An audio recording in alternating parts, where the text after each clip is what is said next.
Rose and Calendula Moisture Plus Face Cream. Our Rose and Calendula Moisture Plus Face Cream was formulated for skin types that are sensitive and tired and dehydrated.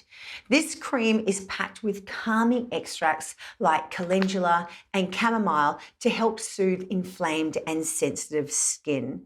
It's got that slight green tinge from that beautiful hemp seed oil.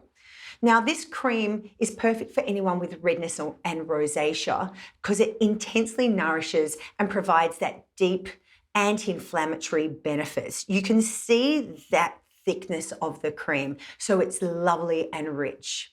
We don't recommend it for anyone with oily or acne-prone skin types because of that richness. But if you don't even have sensitive skin, you can use it as your night cream.